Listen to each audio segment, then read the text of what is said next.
en específico, pero aquí es muy en general. Ya con los detalles, pues lo podemos desarrollar, lo podemos ver cuando tengamos alguna, bueno, cuando les demuestre alguna práctica. ¿Sí?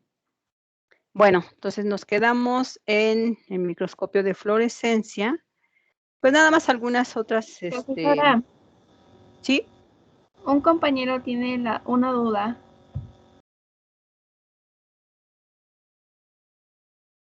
Oiga, profe, sí, tengo una duda. ¿Para qué es el aceite de inmersión? Permítame.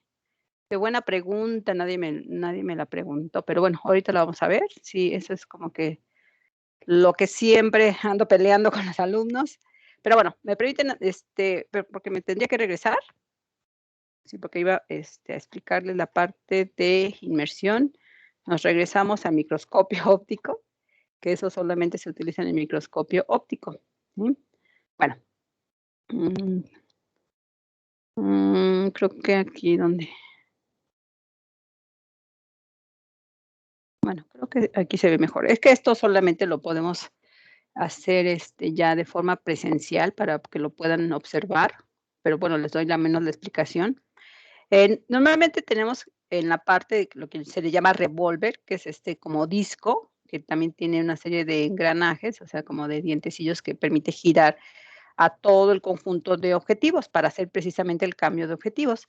Entonces aquí al menos pues, nada más se ven 3 objetivos, ¿sí? Siendo el más largo el que está precisamente en la posición correcta para observar el objeto, es el más largo, el tubo más largo es el del objetivo de 100, que también se llama objetivo de inmersión, de ahí el nombre de aceite de inmersión, y ahorita les explico para qué sirve. Entonces tenemos otros lentes, bueno, como les dije, es de menor a mayor. El más de mayor aumento también está en el tubo o en el cilindro más largo porque tiene que acercarse más al objeto. El objetivo más corto, pues es el de menor aumento, entonces es el más corto, el 4, luego sigue el de 10, luego el de 40 y el último, aunque no los vemos todos, se supone que son 4, el último es el de inmersión o el de 100 aumentos, objetivo de 100 aumentos. Entonces, pues si tenemos, digamos, la distancia de nuestro objeto, de nuestra laminilla en la platina, ¿sí? Cuando ustedes hacen la observación o el enfoque, primero se empieza desde el menor aumento y así se va cambiando a segundo, pero ya no mueven la platina.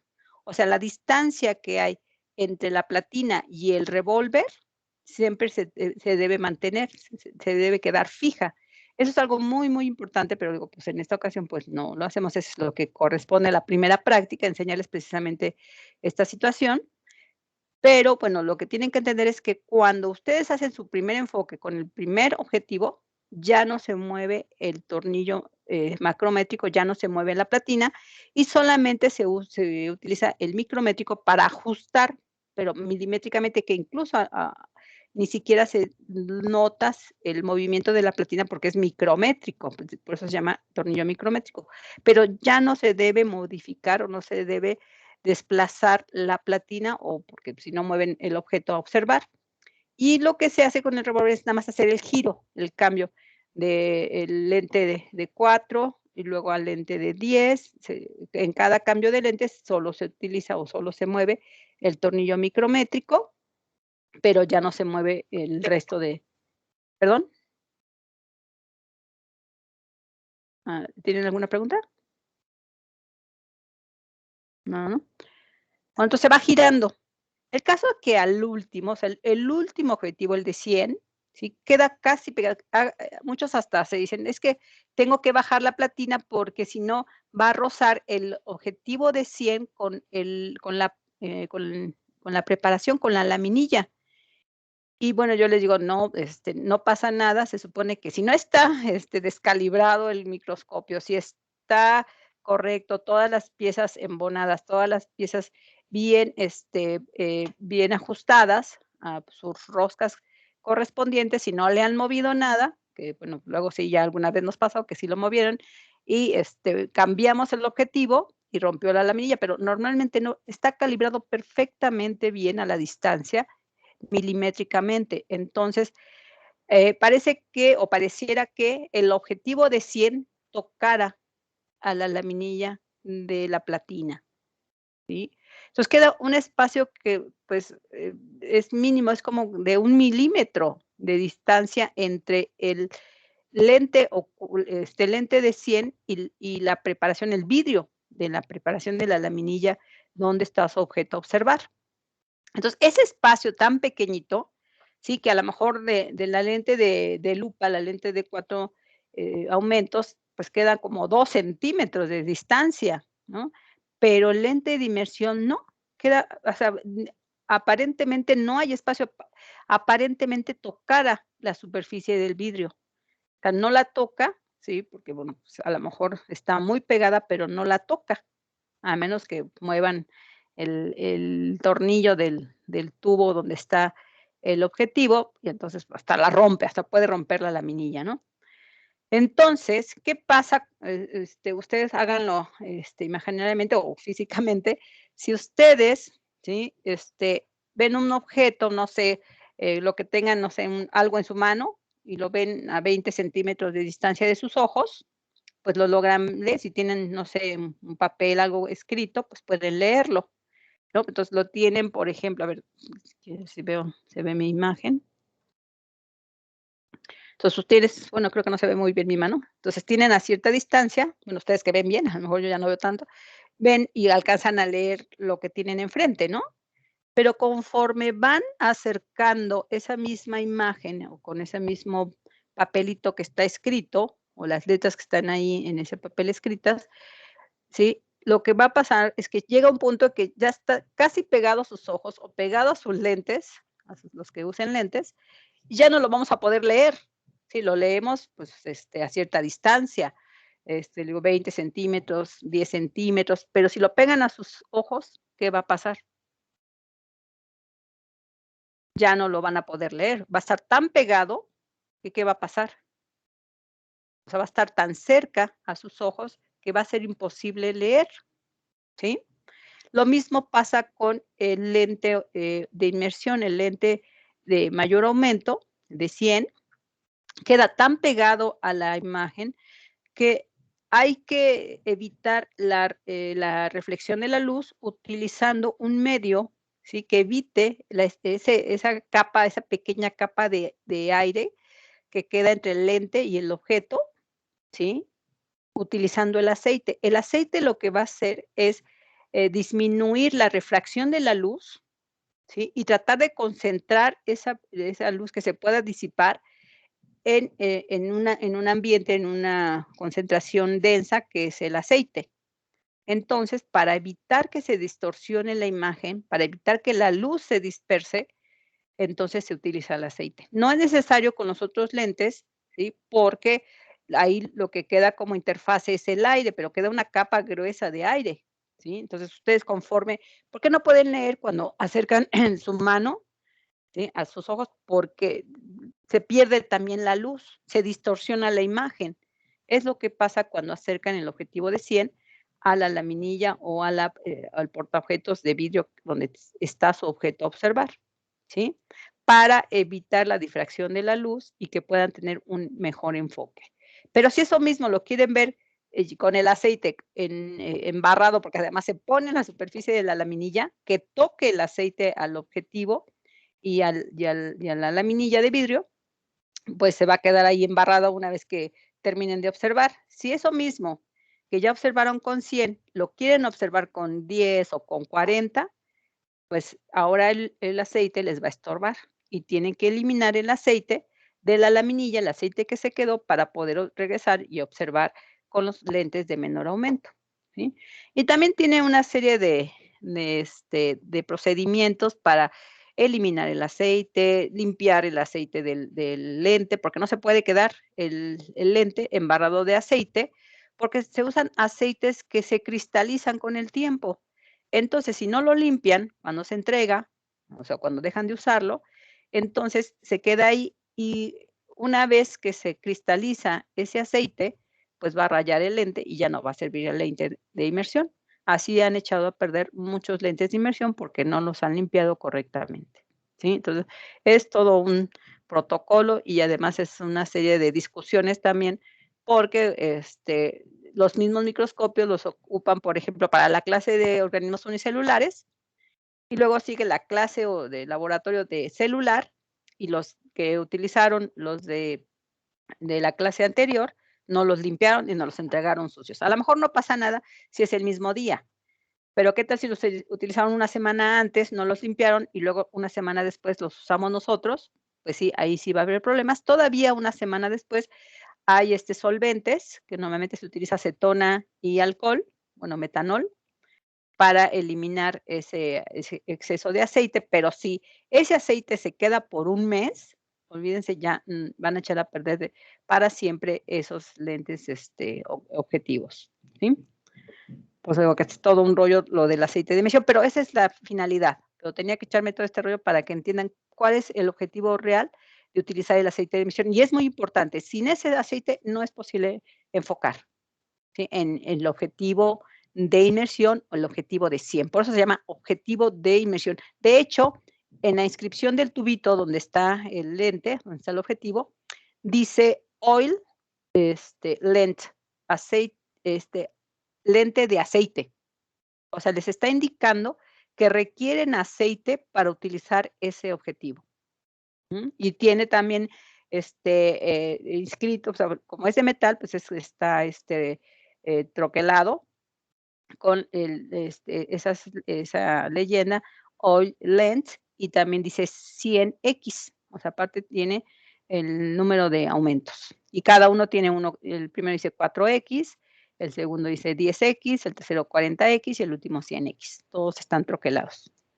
Bueno, entonces esa fue mi explicación. No sé si queden satisfechos o convencidos con mi explicación.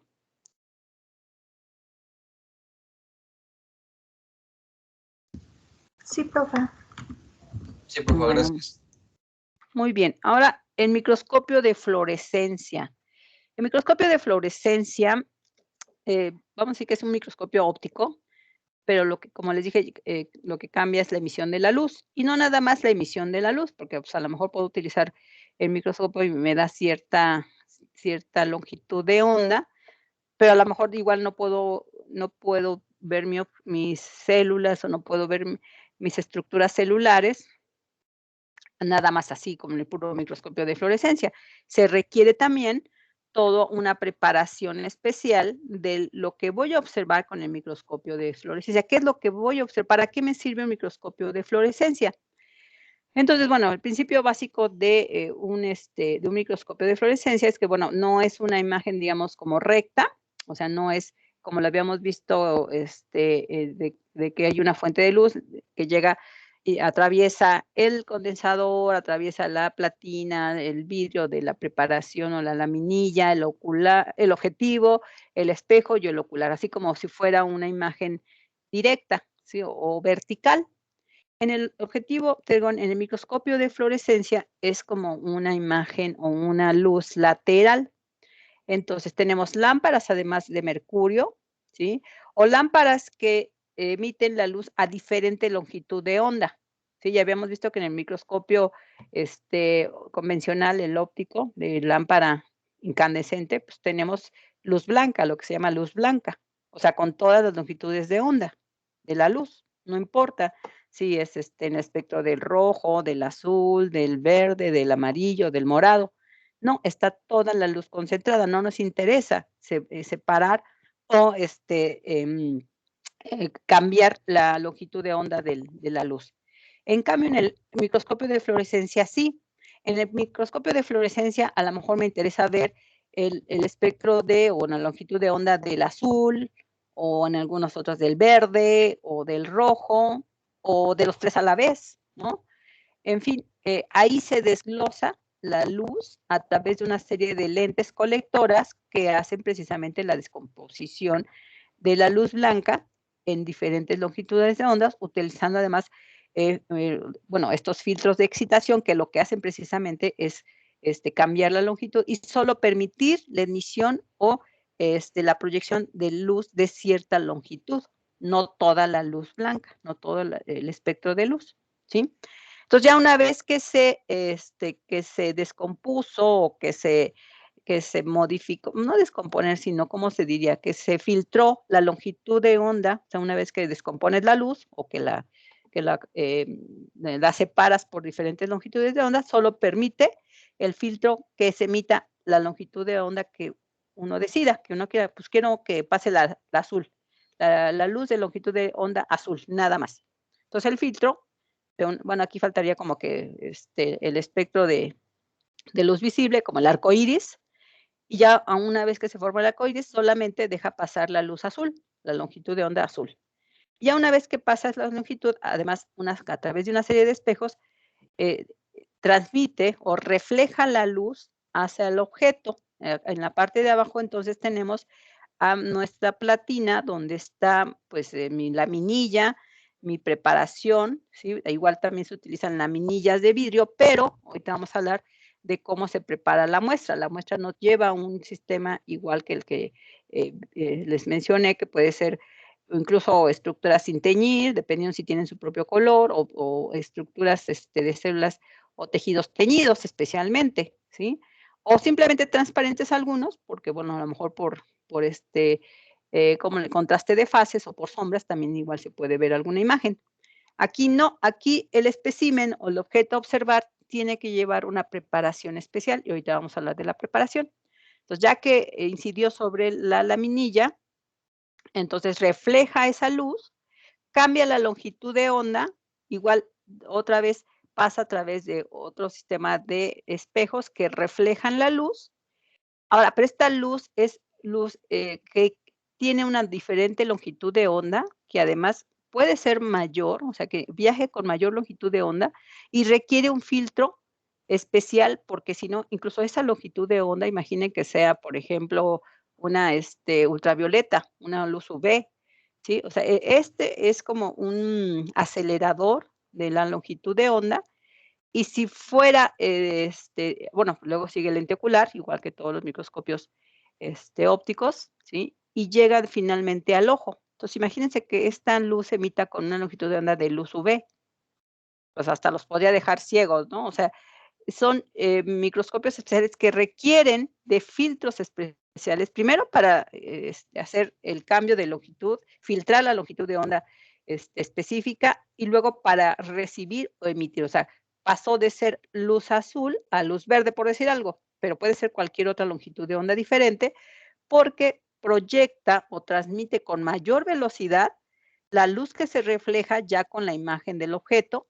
Entonces requiere filtros especiales, porque si no, aquí podría haber daño a la retina, porque lo que sigue después del lente ocular es el ojo, ¿no? Entonces, no cualquiera o no con cualquier microscopio de fluorescencia, pues se puede ver o se puede observar directamente si no tiene los filtros adecuados. Además, son microscopios mucho más caros, microscopios que todo en este caso se tiene que hacer de forma especial, tanto la preparación de lo que se va a observar, como el espacio incluso donde se va a observar, y los filtros adecuados. Si un filtro de estos ya no funciona, también hay que darle mantenimiento, pues se corre el riesgo de que la persona que observe puede dañarse severamente la vista, ¿sí? Entonces son microscopios muy específicos, muy sofisticados, muy caros, y además de mucho cuidado para su mantenimiento y para su uso, ¿sí?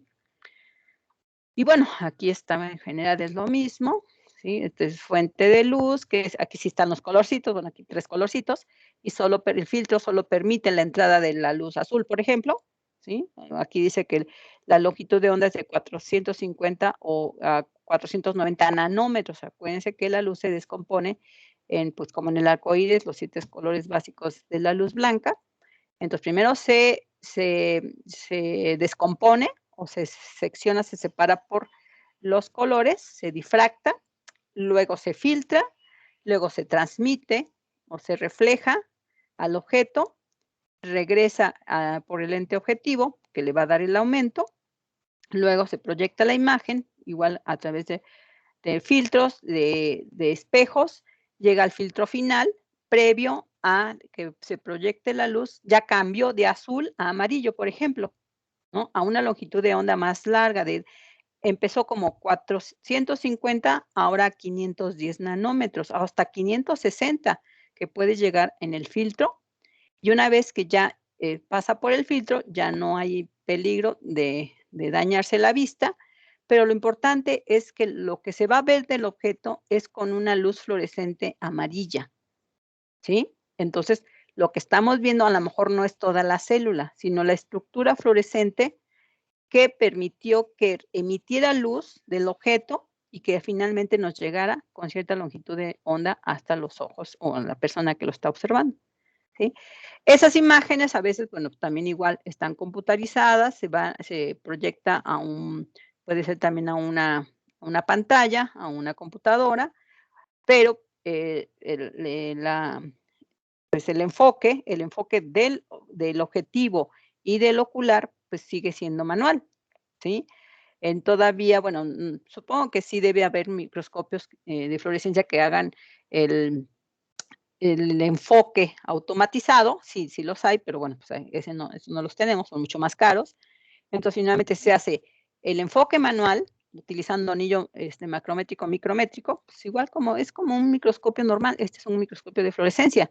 Igual tiene sus lentes oculares, tiene sus objetivos abajo, su platina, su macrométrico, micrométrico. Aquí ya está conectado pues, el tubo del microscopio con las cámaras o con las interfaces que van a la computadora. Bueno, aquí ya no vemos la pantalla, ¿sí? Su fuente de luz que difracta, acá sería como la parte o el cuerpo donde hace el cambio de longitudes de onda, ¿sí? Sus filtros, ¿sí? La emisión de la luz, ya la luz no va por abajo, ahora es lateral, baja, sube y llega al ojo, ¿no? A la vista de la persona. Este es un microscopio de fluorescencia, pero manual. Finalmente lo tiene que estar enfocando una persona que está observando, que es lo que quiere realmente enfocar, y por el otro lado se va viendo la pantalla de lo que la persona está enfocando. Ya no tiene que quedarse ahí si quiere ver algo, ya si ya enfocó, fija la imagen y bueno, pues se va a la computadora y ahí sigue observando lo que quiere o puede capturar, no sé, la imagen, la foto, lo que sea, pero el enfoque sigue siendo manual. Y bueno, aquí tenemos las imágenes que se observan a la izquierda en un microscopio convencional. Claro, aquí están, bueno, ahorita les digo porque se ven en blanco y negro, pero estas son las imágenes de un microscopio óptico convencional, normal, ¿sí? Del que tenemos en el laboratorio de biología celular de la facultad, ¿sí? Y del lado derecho son las imágenes de células diferentes, o sea, son diferentes células, pero de microscopio de fluorescencia, ¿sí? Ahora, ¿por qué se ven en blanco y negro? A pesar de que, bueno, pues ya les dije, en el microscopio óptico se requiere de la tinción, ¿sí? Por ejemplo, en este caso están representando la división celular, por lo que se ve el ADN o los núcleos, el contenido de la cromatina y de los cromosomas, con una tinción, y el resto pues solamente son como que las sombras que se ven, ¿no? Porque realmente pues se puede apreciar el citoplasma o la periferia de la célula, pero lo que realmente se está observando son los cromosomas, el proceso de división. Parece ser que son células vegetales por la forma tan geométrica, así como tabiquitos o cubitos, ¿sí? Y se ven en blanco y negro porque son unas imágenes viejas y recuerden que antes no teníamos las cámaras digitales que ustedes tienen en sus celulares, algunas muy buenas, otras regulares. Antes teníamos nuestra camarita, si a lo mucho ya los que eran así como muy adinerados tenían sus camaritas que podían tomar la imagen directamente del microscopio, pero tendrían que esperarse. Bueno, a mí ya me tocaron las fotos a color, pero bueno, no sé, en la época de mis abuelitos a lo mejor, pues no tenían el rollo o cámara con rollos de color, sino solamente se tomaban las fotos, se esperaban una semana o el tiempo que fuera necesario para revelar y solo se revelaba en blanco y negro. Normalmente esta tinción es con carmín, o sea que se verían como rojitas o como púrpura, o sea, colores muy, muy intensos. Pero esto son fotografías muy antiguas de imágenes en blanco y negro de lo que se veía en el microscopio óptico, ¿sí?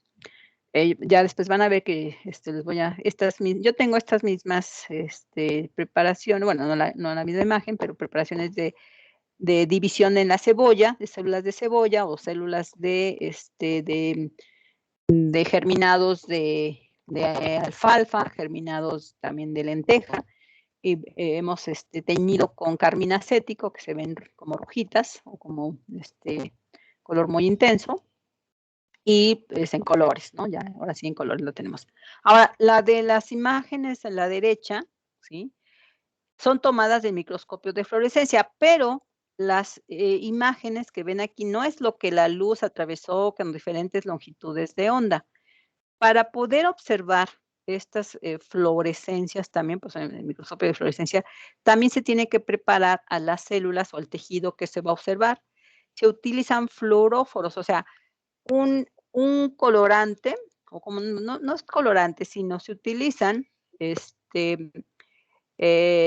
fluoróforos, pero que se van o se ponen dentro de ciertas moléculas que se pegan específicamente a ciertas proteínas. Por decir, ¿todo el mundo sabe qué es un anticuerpo? Para que tengamos idea. ¿Qué entienden por anticuerpo? Que además sabemos que lo tenemos en nuestra sangre y así como que todo el mundo habla de los anticuerpos, ¿no? Tengo buenos anticuerpos y no me contagio de COVID. O si me contagio, no me enfermo, ¿no? Cosas por el estilo. Qué bueno que nos contagiamos Son, y no nos enfermamos. Sí. Sí, te escucho. son las células que bueno, combaten a los cuerpos que entran del exterior, ¿no? Ajá, bueno, los leucocitos y específicamente los linfocitos T y otros también, son células que portan anticuerpos, que son las células que realmente nos protegen, pero los anticuerpos no son células, los anticuerpos son receptores de membrana, son proteínas de membrana, proteínas y también no nada más de membrana, sino que pueden estar afuera de la célula y son proteínas específicas, son como receptores también, o sea, dentro de las funciones de las proteínas de la membrana, funcionan como receptores para precisamente reconocer o no reconocer cuerpos extraños, antígenos. O sea, un anticuerpo reconoce un antígeno puede ser un virus, ¿no? Un virus extraño, pues lo combato, ¿no? Pero no lo va a combatir el anticuerpo. El anticuerpo solo lo va a reconocer porque es una proteína polimérica, tiene varias subunidades de proteínas, ¿sí? Y la que la combate, la que destruye el virus o la bacteria, pues es la célula, pero tiene que meter tanto el virus como la bacteria o cualquier otra solución o sustancia extraña a la célula y adentro de la célula lo va a destruir. Pero el anticuerpo ya hizo su función de solo reconocer, ¿sí? A ese antígeno o a esa estructura. Bueno, pues entonces se les ocurrió de que pues vamos a utilizar a los anticuerpos, a las proteínas, se aislaron las proteínas, ¿sí? Bueno, además ya se hace de forma sintética, ya no necesitas a la célula, se producen los anticuerpos químicamente, sin célula, no me interesa la célula, me interesa el anticuerpo, y a ese anticuerpo se le pega un fluoróforo, o sea, una sustancia que emite luz una vez que se incide con una longitud de onda específica. Y estos anticuerpos pueden ser muy específicos. Se pueden hacer anticuerpos que reconozcan proteínas de la membrana, que reconozcan proteínas del citoesqueleto, que reconozcan o que se peguen a proteínas del núcleo. En fin, puede ser un anticuerpo específico para cualquier tipo de proteína, recordando que cada proteína pues, tiene una estructura, una secuencia. Entonces se hacen anticuerpos específicos, por ejemplo, estas verdecitas, sería la proteína del citoplasma. Normalmente el citoplasma tiene todo lo que es su citoesqueleto. El citoesqueleto está formado por proteínas fibrilares, y entonces se hace ese anticuerpo para que se pegue a esas proteínas fibrilares del citoesqueleto, y además es específico porque solo se va a pegar a esas proteínas y además se le va a pegar el fluoróforo. ¿Qué va a pasar cuando la luz que se emite del microscopio fluorescente choque o incida con ese fluoróforo? Pues va a emitir la luz del fluoróforo. Entonces, lo que estamos viendo realmente es la luz fluorescente del fluoróforo que llegó ahí gracias al anticuerpo que se pegó a la proteína del citoesqueleto del citoplasma. Entonces, lo que estamos viendo es la fluorescencia del todo el citoesqueleto. Entonces, realmente el citoesqueleto es lo que le da la forma a la célula. Entonces, vemos el contorno. No vemos las membranas, no vemos el núcleo. Se ve más oscurito porque el fluoróforo no entró al núcleo. Entonces, los núcleos se ven, pero por falta de luz. Entonces, lo que realmente vemos es el citoplasma. Ahora, si el fluoróforo fue rojo, el de arriba fue un fluoróforo verde, abajo fue un fluoróforo rojo, o la luz que emitió fue de longitud que cambió a verde, o la otra cambió la longitud a rojo. Recuerden que se puede filtrar en qué tipo de longitud de onda emite. Entonces, lo que emite es, que es un fluoróforo, es una molécula que es capaz de absorber luz y luego emitirla. Eso es fluorescencia, ¿no? Hace lo mismo, absorbe la luz de esa longitud de onda y luego la emite dependiendo de con qué longitud de onda se incidió.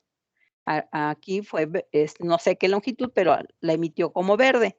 En la roja, pues la absorbió y la emitió como roja, ¿sí? Entonces, gracias a ese proceso, es más sofisticado, por eso no es tan fácil observar cualquier cosa en el microscopio de fluorescencia, sino que tiene que ser una célula, una estructura que sea capaz de emitir o de reflejar la luz, ¿sí? Por eso la luz, o bueno, en este caso, la luz fluorescente.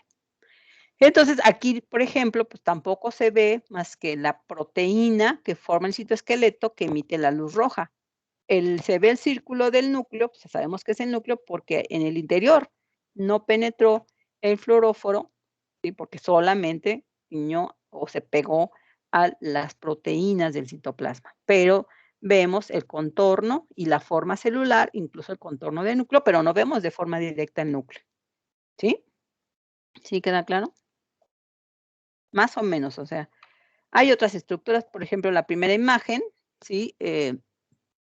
Con la que abrí la presentación, es un conjunto de células, es un tejido, ¿sí? Pero que se utilizaron fluoróforos para el núcleo, entonces ven los núcleos moraditos, fluoróforo para el citoesqueleto interior, entonces se ve rojito, fluoróforo para las proteínas periféricas de unión célula-célula en verde, y entonces tenemos 3 formas de emitir, 3 fluoróforos diferentes, por lo tanto ya veo todo el campo, ya veo toda la imagen del tejido de estas células en fluorescencia, y además como que forman un abanico de colores muy, muy interesante, ¿no? Del otro lado tenemos diferentes etapas. Por ejemplo, la primera imagen que tengo en la parte superior es un fluoróforo que se pegó a las proteínas de los cromosomas. Recuerden que los cromosomas no nada más es ADN con proteínas histonas. ¿Se han escuchado hablar de las histonas? Las histonas son las proteínas que ayudan en el ensamblaje del ADN, y pues si el ADN está en los cromosomas o los cromosomas están formados por ADN, obviamente lo que va a emitir la luz es el fluoróforo que se pegó a las proteínas de los cromosomas. Y solo se ven, en este caso es una célula en división, entonces por eso veo 2 paquetes. No veo núcleos, sino veo pequeños cuerpecitos, que es lo que son los cromosomas, pero 2 paquetitos, quiere decir que a lo mejor esta célula está en anafase, pero solo se ve la proteína que forma a los cromosomas. En la siguiente, solo se ve el fluoróforo verde, en este caso emite luz verde, pero de las proteínas también de citoesqueleto, pero que van a formar digamos, el canal de división o el septo de división que le llaman, cuando se van a formar 2 células después de la división. Todavía no se forma la división, pero esto verdecito, tanto hacia la parte periférica del, bueno, de los cromosomas y parte del citoplasma, pero la emisión más fuerte es en el intermedio, donde se está formando la división de las 2 células. La citocinesis o el septo de división es donde están las proteínas que emiten color azul, porque se hizo un anticuerpo monoclonal para ese tipo de proteínas específicas. Y luego en la parte de abajo, también por otro lado, se tiñó solamente a las proteínas de los microtúbulos. Los microtúbulos forman el uso de división el uso mitótico, ¿sí? Que está formado por tubulina, que es una proteína, entonces los anticuerpos, se les pegó un fluoróforo que emiten luz roja y solo se pegó a las fibras del uso. Y ahora juntas las tres y tienes todo el panorama. Las proteínas azules de los cromosomas, las proteínas rojas del citoesqueleto de los microtúbulos del uso mitótico y las proteínas que forman el septo de división en verde. Y aquí vemos la imagen en 3 colores de la división celular. Vean qué maravilla, ¿no? O sea, ya tenemos todo el panorama, cosa que solo podíamos ver, ¿sí? Por ejemplo, pues sí se veían los cromosomas, no veíamos el uso, no veíamos las proteínas que van a formar la división de la célula, o sea, no había tanta resolución de imagen y es el mismo tipo de aumento, nada más lo que cambia es la preparación celular, la técnica para hacer la observación, el microscopio con lo que se emite la luz, pero el aumento es el mismo, 100 bueno, 1000, 100 por 10, 1000 aumentos. Lo más que se puede llegar es a 1000 aumentos. Es la misma, el mismo aumento, pero lo que cambia es la resolución o la forma en que observamos las estructuras celulares, ¿sí?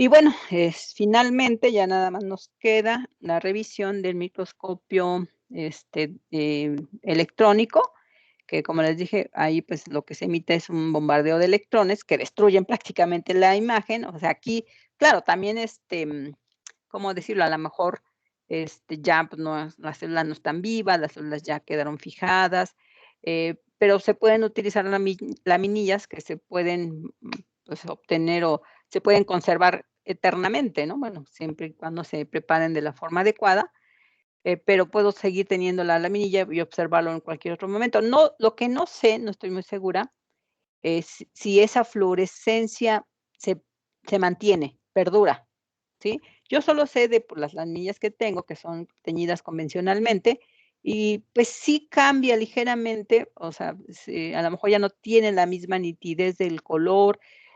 Normalmente las laminillas que se tiñen convencionalmente se tienen que guardar en la oscuridad, ¿sí? O sea, en cajas especiales donde no les den nunca la luz, solamente cuando lo van a observar, pero el resto del tiempo tienen que estar en la oscuridad. Las laminillas con estas estructuras fluorescentes, con preparaciones especiales para microscopio de fluorescencia, no sé qué cuidados deben tener, si esa misma luz se pueden pues mantener permanentemente.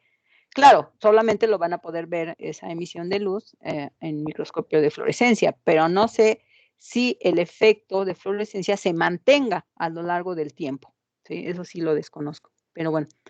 En cambio, en los microscopios electrónicos destruyes completamente la estructura que se observa y solo te puedes quedar con la placa o con la imagen ya para siempre, pero pues no ves ya el objeto. Ya no las laminillas ya no se reciclan, ya no puedes utilizar la misma laminilla para volver a ver otra vez. Entonces, bueno, aquí puse como que el recuento que pensamos que a lo mejor el microscopio electrónico es de lo más nuevo, pero pues los primeros microscopios electrónicos fueron antes de la Segunda Guerra Mundial, o sea que estamos hablando de más de 80 años, ¿no? Entonces creemos que pues a lo mejor los más recientes son los de fluorescencia, eso sí, pero los microscopios electrónicos, claro que se utilizaron para otros fines, no era para observar ultraestructuras celulares o moleculares. De hecho, los primeros microscopios electrónicos fueron para cuestiones, o sea, fueron los físicos, ¿sí? Para ver, no sé, también estructuras moleculares, o sea, no era con el fin de utilizarlo para pues, el área biológica, el área de la salud, y después ya se pudo utilizar o se pudo aplicar pues, ya para la observación de estructuras celulares, ¿no? Pero originalmente no tenía ese propósito en los microscopios electrónicos, ¿no? Y bueno, aquí tenemos un microscopio electrónico viejito, de hace como unos 50 años aproximadamente, o un poquito menos tal vez, 40, 50 años. Bueno, ya aquí se ve una computadora como moderna, bueno, no tan moderna, pero sí no tiene esos 50 años. Los monitores que sí tienen son los de base, los de básicos, y después ya se les adaptó una computadora personal, pues más moderna, ¿no? Pero bueno, este microscopio en sí tiene sus añitos, no son de los primeros, pero sí es de los viejitos. Y bueno, se requerían pues un cuarto especial, todo un cuarto nada más para el microscopio electrónico a cierta temperatura, la emisión de electrones pues, a través de un tubo que utilizaba cierto gas. No sé exactamente el funcionamiento, sí lo he usado, pero bueno, yo no conozco las partes del microscopio exactamente. Lo único que sé es que requiere un emisor de electrones, sí, que es a través de un flujo de ciertos gases y que además tiene que estar en un cuarto frío, no un cuarto así de congelación, pero sí tiene que estar a baja temperatura, o sea, no puede estar caliente, un lugar caliente, por eso requiere un espacio especial. Y bueno, igual se observa lo que ya quedó de la impresión, pero no podemos estar enfocando como en el microscopio óptico. Y luego la imagen, pues a lo mejor la imagen eran muy rudimentarias, ya con pues, un equipo de cómputo también muy viejito, y después pues ya con las técnicas de computación modernas, pues ya se pudieron hacer imágenes un poquito más especializadas, ¿no? Y bueno, años después, un microscopio en este caso más moderno, igual de la marca Zeiss, que son de los microscopios mejores del mundo, una marca alemana, pues ya no requieren tanto espacio, una simple mesa, lo que sí se requiere nada más es el cuarto pues a baja temperatura, no frío completamente, pero que no pase de cierta temperatura, creo que no tiene que pasar de 25 grados, ¿no? O si se puede menos, mejor. Y bueno, ya no se tiene, pues, como que todo ese aparato tan sofisticado, ya con sistemas, ahora sí, de computacionales, más modernos, con software también que nos permiten hacer incluso pues, la observación. De hecho, aquí ya ni siquiera aparece la mirilla donde se observa, estos sí están en enfoque o la observación automatizada. Entonces, ya nada más se prepara la muestra, se pone en algún sitio donde se emite el bombardeo de electrones, se pasa por los lentes, por los filtros y pues aparece la imagen, ¿no? Por ejemplo, aquí es una monite o no sé, a lo mejor un fósil microscópico pareciendo, no sé, a lo mejor un caracol, ¿no? Cosas por el estilo. Entonces, bueno, pues ya han evolucionado, se han mejorado, siguen siendo igual de caros, entonces, bueno, pues igual es difícil tener un microscopio electrónico, ¿no? En la universidad sí hay, pero solo en los centros de investigaciones como en el CUAP, el Instituto de Física, el Instituto de Fisiología, pero bueno, no es así como que para el uso, más que para la investigación, ¿no? O sea, no es el uso abierto para estudiantes, a lo mejor ya para estudiantes que están haciendo un posgrado o algún, algo más especializado, ¿no? Para la investigación, básicamente. Y bueno, esas son de las imágenes o de las impresiones, porque pues aquí no estamos viendo lo que atravesó la luz, sino que el depósito de electrones que atravesaron la imagen o la estructura, y entonces ya podemos ver, por ejemplo, detalles del núcleo, el nucleolo, ¿sí? El nucleolo que pues normalmente en un microscopio convencional, un microscopio óptico, pues, solo se veía un puntito dentro del núcleo, ¿no? Y aquí ya vemos el núcleo, vemos la cromatina, vemos cómo está, digamos, organizado no a nivel molecular, pero sí a nivel estructural, el nucleolo, se ve el límite de la membrana o la envoltura nuclear, a lo mejor algunas estructuras, por ejemplo, dice mitocondrias, algunas mitocondrias por ahí que se ven así como grisecitas, ¿qué más? Vacuolas, algunas vacuolas, debe ser entonces una célula vegetal, dice que aparato de Golgi o algunas pequeñas vesículas. Hacia acá, bueno, pues puede ser, no sé, se ven como las mitocondrias también, algo también de retículos, ¿sí? Entonces, ultraestructuras mucho con más resolución. Antes también nada más eran imágenes en grises, escala de grises o blanco y negros, y bueno, ahora ya también hay la posibilidad de teñirlos o de cambiarles al menos algo de color. Aquí más imágenes igual de microscopio, que vean esta mitocondria, ¿no? Con qué resolución, con qué acercamiento, cosas que pues en una célula normal, en microscopio óptico, pues se ve hasta más pequeñita que una bacteria, ¿no? Se ve como un puntito dentro de la célula, y si es que se logra ver, ¿no? Entonces, vean la resolución, las membranas internas o las crestas internas de la mitocondria. De hecho, por encima se ven los retículos con los ribosomas, esos puntitos que se ven así en línea son los ribosomas. Arriba, pues también se tienen, por ejemplo, el núcleo, el nucleolo, la membrana o la envoltura nuclear, tal vez retículos lisos. Acá no alcanzo a distinguir qué estructura es, ¿sí? Aquí no le encuentro forma, pero vean, la mitocondria, pues no hay duda, ¿no? Esa se ve perfectamente bien, todas sus estructuras. Incluso estos puntitos negros que se ven ya son a nivel molecular, o sea, pueden ser gránulos, por ejemplo, o ya sean ribosomas, o ya sea también, también tienen algunos lípidos, dentro de las mitocondrias también se degradan lípidos, ¿sí? O más bien ácidos grasos, cuando no se tiene suficiente glucosa en la célula.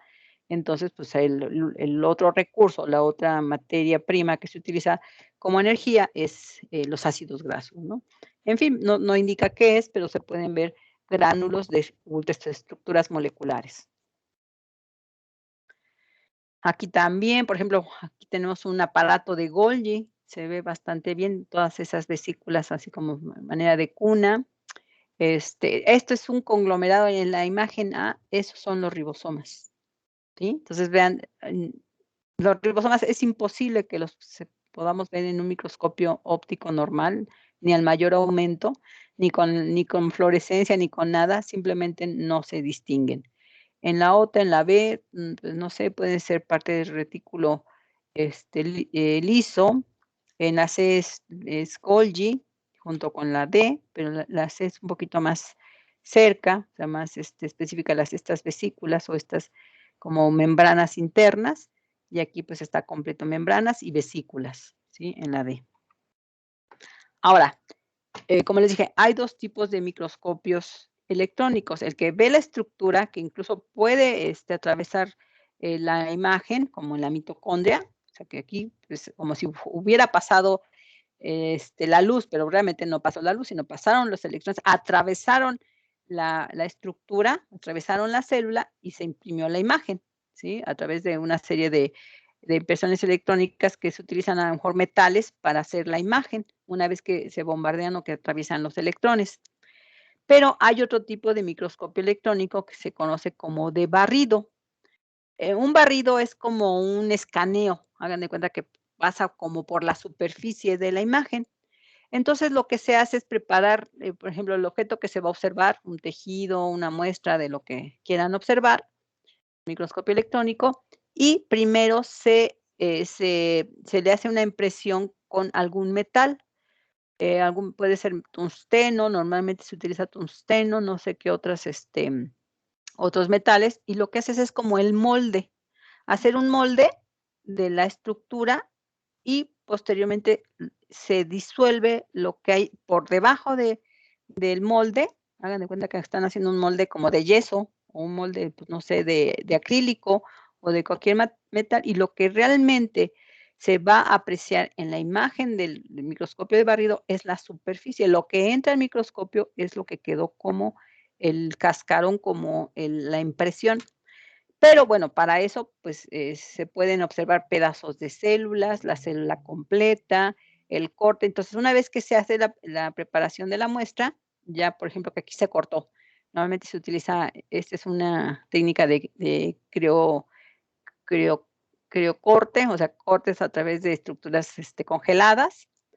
Y recuerden que cuando se congela pues, un tejido, una célula, pues, se puede, quebrar, ¿sí? Y lo que se pretende observar es todos esos relieves que quedan después del fraccionar células o fraccionar tejidos. Entonces, ya que se preparó, ahora se envuelve o se le forma su molde por encima, y ya que está formado el molde, pues ya se destruye el resto de la preparación, el resto del material, y lo único que va a tomar el microscopio es el relieve, la forma de la superficie, por eso se llama de barrido o de escáner. Y esta es una imagen de barrido. O sea, no vemos a través de la estructura, no se ve a través de la imagen, ¿sí? Lo que se ve es la superficie, hagan de cuenta así como que la superficie de la luna, de los cráteres de la luna, pero a nivel molecular, a nivel celular, ¿sí? Esto puede ser la superficie de una célula, nos dice de qué célula. Abajo tenemos la superficie de un núcleo, por ejemplo, estas como bolitas son poros formados o conglomerados moleculares de la superficie del núcleo, pero solo vemos a la proteína, solo vemos la superficie. Por ejemplo, esto parece una célula de la sangre. No veo lo que hay en el interior. Como les dije, ya se utilizan algunas técnicas para colorear, para utilizar algún material que me dé color. Por ejemplo, antes igual nada más eran en escala de grises. Y aquí pues ya puedo ver a la célula en verdecito, la superficie de la célula. No veo el contenido de sus organelos, no veo el interior de la célula, veo la cápsula, veo el exterior, veo parte de las proteínas o a lo mejor de la superficie. También gracias a estos microscopios de barrido, se pudo ver la estructura de los virus, cómo estaban formados con su cápsula. Hagan de cuenta que si esto fuera un virus, como todos ya han visto o conocen la superficie del coronavirus, por ejemplo, gracias a los microscopios de barrido, ¿sí? Aquí, por ejemplo, es un glóbulo blanco, es un macrófago. Estas células que parecen así como si tuvieran una melena de, no sé, de mechones, ¿no? Solo se ve la superficie. Estas células lo que hacen es formar pseudópodos o formar prolongaciones de su membrana para capturar o fagocitar, pues no sé, cuerpos extraños en tejidos y sangre, y pues así eliminan bacterias, virus o cualquier otra sustancia o compuesto extraño. Pero no veo el interior de la célula, solo se ve la superficie de la célula, como está por afuera. Es como un panorama así de la superficie de las células, ¿sí? O de la estructura que vas a ver. Igual, en este caso, a la izquierda tenemos espermatozoides. ¿Cómo se ve en la estructura? Por ejemplo, no le veo el núcleo, no le veo, pues, no sé, las mitocondrias que tiene, solo le veo la superficie, igual a las bacterias que están a la derecha, ¿sí? Que se ven los bacilos, conjuntos alargaditos, de más de una célula, 2 células que se están dividiendo incluso. Por ejemplo, aquí se ve 2 que se están dividiendo, pero no veo el contenido de las células, solo la superficie de esta colonia celular o de este conjunto de espermatozoides. Por ahí se ven los flagelos, ¿no? Porque están ahí todos aglomerados. A lo mejor si nada más viera uno, pues vería un poquito más la forma general de la superficie de la célula, pero aquí es el conglomerado de los espermatozoides, ¿no? Y así sucesivamente. Entonces, pues hay muchas formas, muchas técnicas que se pueden utilizar. Por ejemplo, otra de las herramientas es el cultivo celular. En esta materia no hacíamos cultivo celular, pero lo hemos hecho. Bueno, está la materia de, ¿cómo se llama? De biología del desarrollo. Yo en mi materia de genética también hacemos cultivo celular. Hay otras materias que utilizan precisamente esa herramienta para poder hacer pues, observación, ya sea del comportamiento del tejido, de la forma de la célula. Yo lo utilizo el cultivo celular para ver cromosomas humanos. Entonces utilizamos los glóbulos blancos, los glóbulos de la sangre, para ponerlos en cultivo, dejarlos que crezcan y que nos permitan ver el proceso de división y el conteo de cromosomas. Pero a lo mejor ahora en otras materias, pues quieren ver cómo crece, no sé, también se puede hacer el crecimiento de células cancerígenas, cultivo celular, o no sé si quieren ver cómo se desarrolla un tejido dañado cuando, no sé, ponen a las pobres ratitas en, pues no sé, en experimentación, que le quieren ver si un compuesto le hace daño o qué tipo de daño puede hacerle. Entonces, ponen, una vez que pusieron a su rata en tratamiento, después toman parte de sus células, las ponen a cultivar y ver qué efecto tuvo el compuesto que están experimentando sobre el tejido de las células, sobre ese comportamiento de las células. También para clonación, para cultivos de células madre, para generación de tejidos específicos. Por ejemplo, es una herramienta que se utiliza para hacer ¿cómo le llaman? Trasplantes de piel sobre la misma piel de la persona. O sea, no sé, a lo mejor esto se utiliza mucho en hospitales de investigación, donde, por ejemplo, atienden a personas quemadas, que, bueno, pues si han tenido pues quemaduras fuertes, utilizan o toman parte de su piel sana, que no esté quemada, ¿sí? Sobre todo de la parte donde se dice que son células todavía totipotentes o que todavía no están completamente especializadas, las ponen en cultivo, bueno, primero se las extraen, las ponen en cultivo y luego hacen que crezcan en el laboratorio esa capa de células, ¿sí? Hasta que forme un tejido real, y luego ese mismo tejido se le pone a la parte dañada, a la parte lastimada, después de, bueno, de que se les estirpó la piel, que por quemaduras, y pueden regenerar parte de esa piel, pero ya a través de un cultivo. Entonces, hay muchas formas de hacer este cultivo con muchos propósitos. No es tan fácil.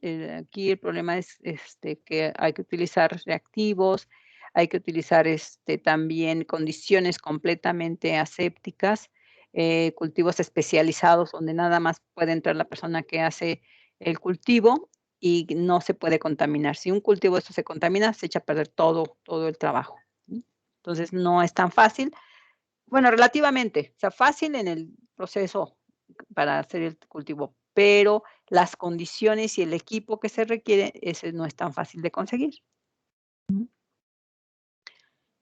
Bueno, aquí está, por ejemplo, el proceso, ¿no? ¿Qué hacemos para hacer observación de cromosomas, ¿no?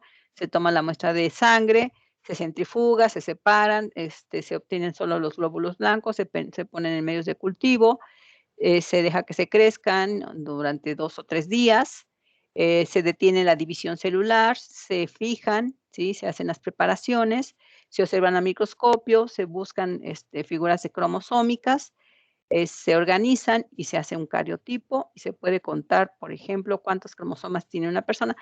No se hace normalmente esto para personas normales, yo lo hago para nada más para que vean la técnica, pero se supone que en un hospital de diagnóstico, pues se hace para personas que tienen algún problema cromosómico, alguna enfermedad cromosómica, de rutina, por ejemplo, para las personas que tienen síndrome de Down, para saber si es por trisomía o por cualquier otra enfermedad, otra alteración cromosómica.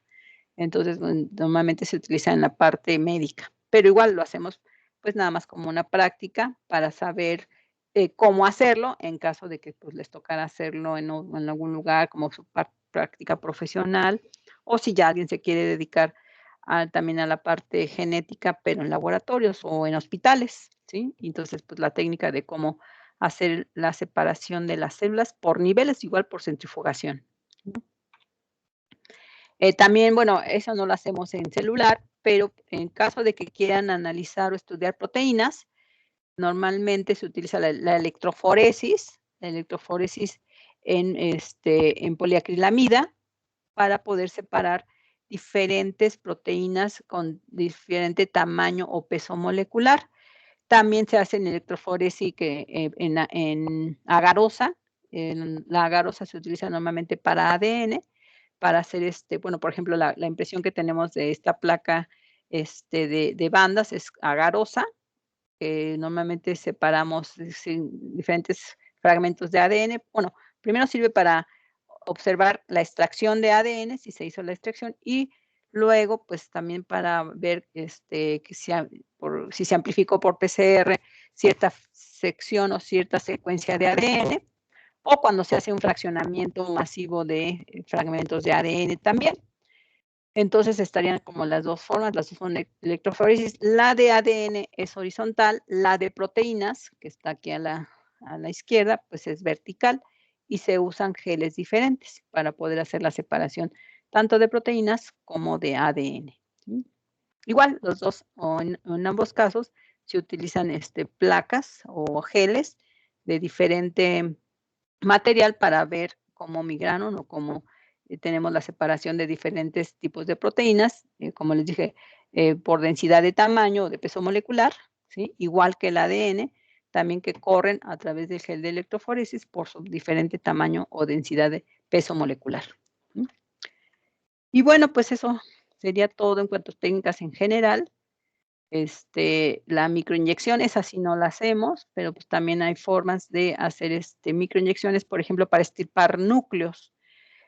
Cuando se usa o se hace la clonación, ¿sí? Para poder obtener tejidos, no para obtener sí, organismos clonados, pero obviamente en la facultad no se hace eso, a lo mejor en laboratorios más especializados o en laboratorios de, ¿cómo le llaman? De biología de la reproducción, ya que se dedican precisamente a ayudar a las personas que no pueden tener hijos. Normalmente hacen extirpaciones de núcleos, ya sea de óvulos o de espermatozoides, o hacer cambio, ¿no? O sea, que quitarle el núcleo a un óvulo y sustituirlo por otro. En fin, se hacen muchas manipulaciones a través de la microinyección o la microinserción para extirpación de núcleos, ¿no?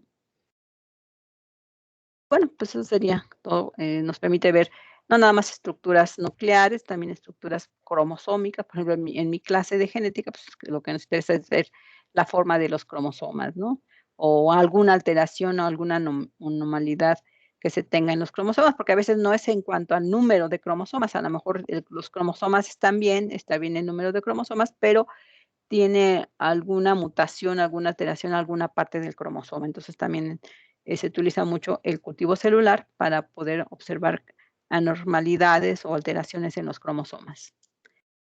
Y bueno, pues eso sería como que también todo lo que les decía de la clonación y todo lo de la biología de la reproducción, ya sea para lograr la concepción o para lograr generar órganos para sustituir ya sea un órgano dañado a través de trasplantes o cultivo celular para poder, no sé, hacer injertos de piel o injertos de cualquier otra estructura que sea necesaria.